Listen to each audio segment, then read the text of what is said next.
मेरा नाम अफलातून है और किशन पटनायक ने जिस पार्टी को बनाया था समाजवादी जन परिषद, उसका मैं ऑल इंडिया जनरल सेक्रेटरी हूं और संयुक्त किसान मोर्चा से हम लोग जुड़े हैं। संयुक्त किसान मोर्चा के नेशनल कोऑर्डिनेशन कमेटी का सदस्य हूँ। सर, आज बरगढ़ जिला का जो पदमपुर का राजगोड़ा संबर कृषक संगठन है जी, आज टोकन समस्या के लेके, धान का लिफ्टिंग की समस्या के लेके आंदोलन कर रहे हैं। क्या बोलना चाहोगे सर? देखिए, पहली बात तो ये है कि जिस वजह से पूरे देश को पदमपुर का, बरगढ़ का, ये पश्चिम उड़ीसा का एक तरीके से आभार मानना चाहिए। मैं ये मानता हूँ कि आज उड़ीसा में जो 3100 रुपया का रेट धान का लगा है, जो हरियाणा, पंजाब, उत्तर प्रदेश, बिहार कहीं से भी ज़्यादा है, तो इसके पीछे मैं भारतीय जनता पार्टी की डबल इंजन सरकार को मैं नहीं मानता हूं। मैं मानता हूं कि लंबे समय से जो किसान आंदोलन चला है, उस किसान आंदोलन के कारण ये रेट बना है। और ये जो टोकन की व्यवस्था, ये सब देश भर में नहीं है, ये टोकन की व्यवस्था वगैरह, इसका स्वाद थोड़ा बहुत पंजाब और हरियाणा ने गेहूं के मामले में, धान के मामले में पहले लिया था, लेकिन आप लोगों ने रास्ता दिखाया है। उसके अलावा जो दो मुद्दा था जिसके लिए हम यहाँ आए, मैं आया था गंधमार्दन सुरक्षा एक्शन कमेटी का जो है वो वहाँ हरिशंकर में उनका एक ट्रेनिंग कैंप था, उसमें मैं आया हुआ था। लेकिन यहाँ आकर के और ये जो अभूतपूर्व बंद हुआ है, उसके लिए मैं पदमपुर के लोगों को और किसान संगठन दोनों को, संयुक्त कृषक संगठन दोनों को बधाई देना चाहता था। और दो बातें बहुत गंभीर हैं जो आप लोगों के माध्यम से हम चर्चा करना चाहते हैं। नंबर एक, जो कल या परसों उड़ीसा के विधानसभा में स्मार्ट मीटर को लेकर के एक संकल्प पारित हुआ है कि उड़ीसा सरकार ने कहा कि हम स्मार्ट मीटर का पैसा देंगे। अरे, स्मार्ट मीटर का पैसा आप कंपनी को देंगे और उसके बदले चाहते क्या हो कि किसान एक्सेप्ट कर ले।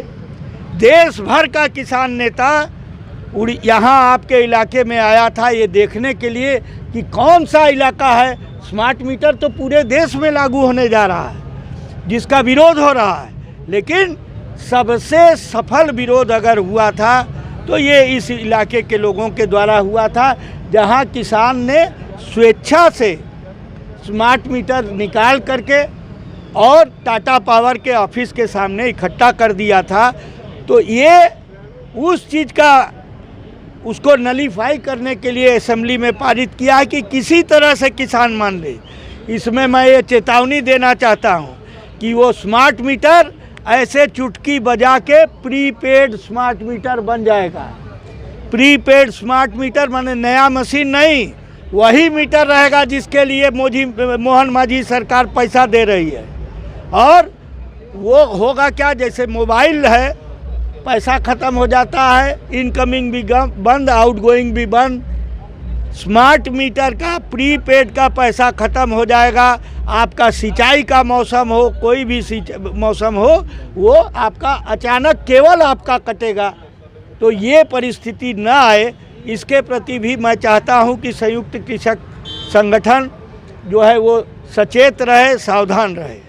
यही तो मैं बताना चाह रहा हूँ कि ये जो भी यहाँ पॉजिटिव है, उसको हमारे जैसे लोगों का मानना है कि किसान आंदोलन के कारण है, वो आज नहीं। जैसे देखिए, ये बीज का कानून बना है, एक बीज का कानून, जो बीज के ऊपर किसानों का अधिकार नहीं रह जाएगा, कंपनियों का रहेगा। और आप लोग जानते हैं बीज बहुत महंगा होता है। कोई भी धान का बीज लीजिएगा, सोसाइटी, टमाटर, आलू का भी बीज, आपको विश्वास नहीं होगा कि आलू तो काट के लगाते हैं, लेकिन उसका भी बीज एक होता है काला वाला, ठीक है। कितना, मैं 20 साल पहले की बात बता रहा हूँ, 74,000 रुपया किलो, 50,000 रुपया किलो टमाटर का बीज, समझ रहे हैं। तो वो बीज के ऊपर किसान का अधिकार ख़त्म होगा। जब डंकल प्रस्ताव लागू हुआ था तो उस समय इसका, तब भी इस तरह का बीज आया, कानून आया था बीज को लेके। उसका किशन पटनायक, महेंद्र सिंह टिकैत, राकेश टिकैत के पिताजी, प्रोफेसर नांजुन स्वामी कर्नाटक के, इन लोगों ने विरोध किया था तो रुक गया था। अब फिर ये लोग ला रहे हैं, जो कि बीज कंपनी, आप लोग अनुमान नहीं लगा सकते कि बीज कंपनी कितनी बड़ी होती है। वो एक एक छोटे देश के नेशनल इनकम से ज़्यादा टर्नओवर वाली है। वो जब बीज कोई अगर मान लीजिए अमेरिका से भेज रहे हैं तो उनका शिपिंग है, जहाज़ उनका है, उनका इंश्योरेंस है, जो आ रहा है माल उसका, तो इतनी बड़ी, और सब उसी कंपनी का है। तो इतनी बड़ी बड़ी बीज कंपनियों के पक्ष में और किसान के विरोध में ये निर्णय है, तो हम उसका भी विरोध करने आए हैं। और तीसरा अंतिम बात, जो बिजली का सवाल आपने बताया, बिजली का भी जो 13 महीने का किसान आंदोलन हुआ था, जिसमें 700-800 किसान मरे थे, लेकिन 3 काला कानून वापस हो गया था। उसके बाद लिखित रूप से सरकार ने कहा था, दिया था, एग्रीकल्चर के सेक्रेटरी का लिखा हुआ चिट्ठी दिया गया था कि हम लोग बिजली का कानून अगर लाएंगे तो किसान नेताओं से बात करने के बाद लाएंगे, लेकिन बिना बात किए ले आए हैं। संयुक्त किसान मोर्चा उसका देश भर में विरोध कर रहा है। और आज जो ये पदमपुर में बंद हुआ है, मैं मानता हूं कि उसका हिस्सा है। उसके लिए हम यहाँ के नागरिकों को, यहाँ के व्यवसायियों को और सबसे ज़्यादा यहाँ के किसानों को बधाई देने के लिए आए हैं।